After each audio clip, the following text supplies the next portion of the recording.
ইমান ভাল লাগিছে। ভালে কুশলে জয় হোৱাটো চিন্তা কৰিছোঁ।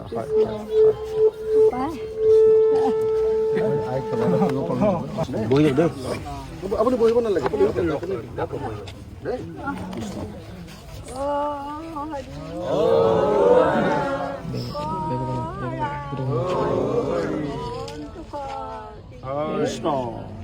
এখেতে যি মানে বাঞ্ছা কৰিছে মনৰ বাঞ্ছা পূৰণ হওক এই প্ৰাৰ্থনা।